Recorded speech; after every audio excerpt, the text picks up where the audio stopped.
Welcome to Sailing El Jaleo.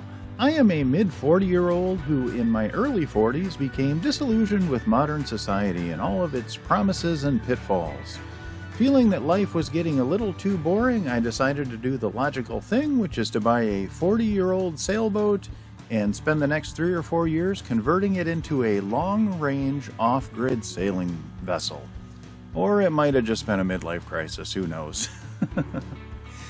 From there, I enlisted the help of my trusty crew, and we've been spending the last 3 years going up and down the east coast of the United States, learning how to sail, learning how to read charts, how to navigate, how to read tides, and basically just how to survive on a sailboat. From here, we plan on spending one more summer up north, doing one last round of upgrades before finally escaping the United States in late 2024 or early 2025. These are our adventures. Feel free to come along if you'd like. Last week we finally headed north out of St. Augustine and made it to the mile 769 anchorage. We actually ended up staying there for a few days. It is one of our favorite anchorages in Florida. And I didn't look at the videos ahead, so I have no idea how far we're going to get in this video. What difference does it make? No one watches these damn things anyway. Is it too early for a beer? Nah. Hell, I don't even know what day it is. I guess we might as well go ahead and get right into it. Grab a drink, climb aboard, and let's get going.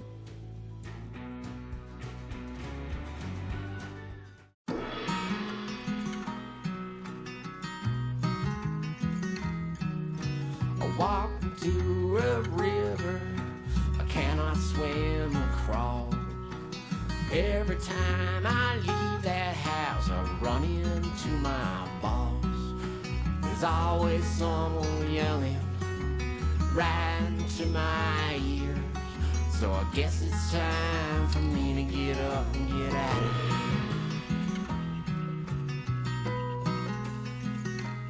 here. The man who locked me up looked just like my dad.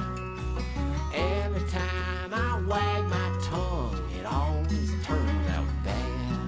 And the TV keeps on telling me that I should live in fear. I guess it's time for me to get up and get out of here.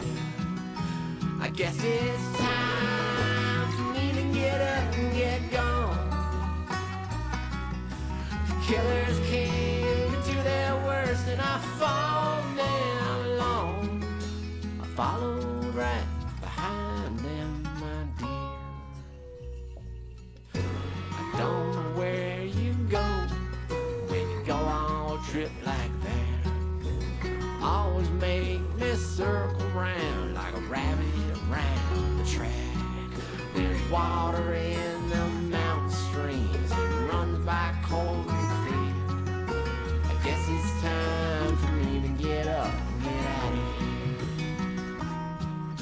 A man came through with a pick and a shovel and his heart pulled back like a trigger. He held the place till he met his grace and he went to the highest bidder.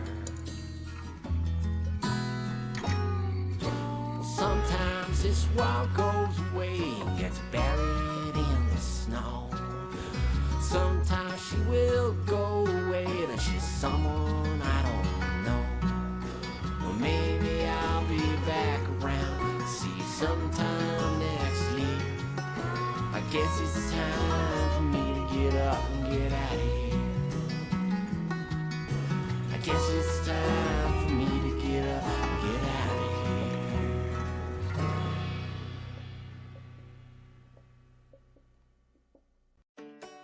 After spending a couple of days just north of St. Augustine in the mile 769 anchorage, it was time to get back on the road. From there we traveled, I forget exactly what it was somewhere between 20 and 25 miles up to Jacksonville. And we stayed in Sisters Creek, which is just outside of Jacksonville, and that was just a quick overnighter. From there we went up to Nassau River, which is only 6 miles away. And I do have to admit, this footage that you're actually seeing now is from us when we were traveling from the Nassau River to Fernandina Beach, which was the next leg of our journey.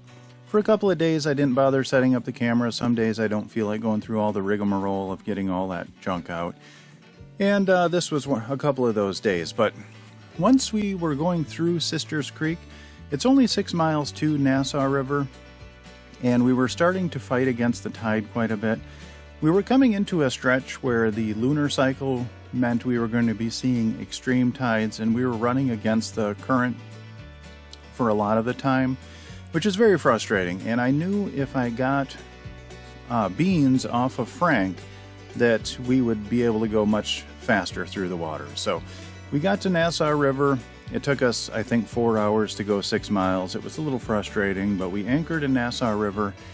And from there, I took the outboard, which is Beans, off of our dinghy, which is Frank, and I actually hoisted Frank up on the deck. Now, I do love Frank, but there's a couple of things that are a little bit annoying about Frank. One is it is a collapsible dinghy, and I don't ever collapse it. Having a collapsible dinghy is nice because then you can pack it away and store it on the deck, but I never do that. I always tow it behind El Jaleo. And there goes Neptune. But because of the way the floor is set up on Frank, water gets trapped underneath of the floor panels, the aluminum floor panels for Frank, so it's hard to get all of the water out of Frank. So I actually have to take one of the halyards and hoist Frank up and tip him over to get all of the water out. And when all of the water is out, then we can travel much, much faster. You know, underneath the floor, Frank will actually hold about 3 gallons of water, which is quite a bit. That's what, it's around 25 pounds of water. So it is pretty heavy to tow around. You wouldn't think it would be, but it does create quite a bit of drag. So I got the outboard off. That's about 112 pounds. Got that back up on deck. And then I hauled Frank out of the water up on deck and actually scraped off the bottom. I was very surprised. I had treated Frank's bottom about a year and 8 or 9 months ago with one coat of Pettit inflatable boat bottom paint. And it actually has held up very well. There was very little growth on the bottom of Frank. I was actually really shocked. And Frank had been in the water now for what, 6-8 months, something like that, and there was almost no growth. So I scraped off the little growth that there was, got all of the water out of Frank and got him back in the water and tied up, and I could tell just by pulling on the towing bridle that he was going to be a lot easier to tow. So Frank's back in the water, Beans is on deck, and I did actually have to I had to construct a new towing bridle for Frank. The old one was wearing out. I had used a 3-strand line, and one of the strands had actually worn through, and that was just due to the friction of when I'm towing Frank and Beans with a little bit of water in there, there's quite a bit of drag, so it had worn through one of the lines. So I did a new towing bridle, got Frank back in the water, Beans on the deck, and then from there we headed out from Nassau River up to Fernandina Beach. After arriving in Fernandina Beach, we anchored in Amelia River and we were greeted by thunderstorms. I actually enjoy a nice thunderstorm every now and again. It's a nice change of pace. It cools things down. And we'd had a couple of really warm days recently. Although I will never complain about warm weather again. Our stay in Amelia River was actually quite troublesome. We had problems with crab pot floats, which I'll get into in a minute, and one of the 2 derelict boats that have been there for years actually started dragging and got a little too close to us for comfort. So we decided to move just down the road a little bit to a different anchorage in Fernandina Beach where we stayed for our final evening.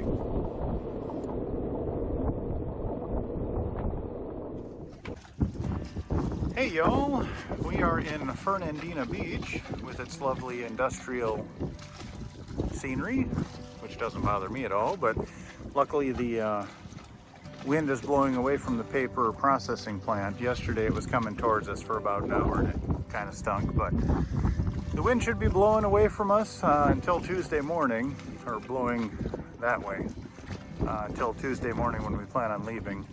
This morning when we got up, we had a nasty surprise that's never happened before. I don't think you can see it on the camera, but over there's a crab float, or a float for a crab pot.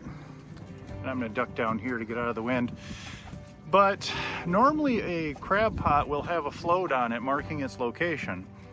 And the excess line, or the line on that float, will be the depth of the water plus whatever the maximum tide swing is. So the max tide swing here is 8 feet. So let's say it's in 10 feet of water.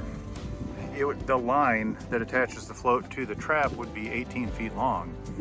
So when you anchor, you take that into account. That float is going to move back and forth, you know, 8 to 10 feet max.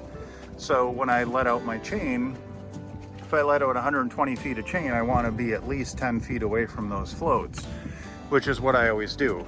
And, you know, a lot of times you have to anchor close to them, just because, like over in here, you probably can't see it, but there are crab pot floats all throughout here. And there are 2 derelict boats. There's one there and then one over there. So, but that particular crab pot over there, the line on it is several hundred feet long, which poses a real problem. So last night when the tide swung back and forth while we were sleeping, that the line wrapped itself around our chain. So that took me about a half an hour this morning to get untangled and set free, which really stinks, but it is what it is. Hazards of the job, I guess. So we moved over here a little bit. We're very far away from any crab pots, so that is good. So hopefully we'll be okay here for the next few days until we can take off. But we're getting some laundry done, so when we get to Jekyll Island, we can refill on water. And we've got so much power now. I've just been using the dryer. It's a little bit easier than hanging stuff out. I hate to be that person, but especially with the wind today, there are some pretty stiff gusts, so I'd hate to lose something blowing off the clothesline. So anyway, things are going good here. It's a nice day out. I think it's pushing 70. Yesterday was like 83, so the weather here is definitely getting better. Hopefully it's good where y'all are. Alrighty, talk to you later. And that's all we have time for this week. I would like to give a massive shout out to my Patreon crew. Without your guys' support, I wouldn't make these videos. And my Patreon crew is Joan and Juddy Judnick, Val and Chris Alcorn, Denise and Eli Sackett, Sherry Erickson, Deb Shaw, Matthew Spotton, Peter Allen, and Natalie Linehan. Thank you guys so very much. Your support really means the world to me. I do have one legacy patron member, and her name is Joan Linbo. Unfortunately, she has passed on, but she lives on in our hearts forever. We really miss you, Joan. If you are interested in joining our Patreon crew, there is a link in the description down below, and that'll take you to our Patreon page where you can sign up. And there are hundreds, literally hundreds of extra videos and photos of our travels, and I try and keep everything there up to date and post at least once or twice a week. So it gives you a little peek behind the curtain. If you do like our videos, please like, comment, and subscribe. That'll help us out more than you'll ever know, and that actually doesn't cost you anything. So hit that like button. Alrighty, I hope you all are well, and we'll see you next week.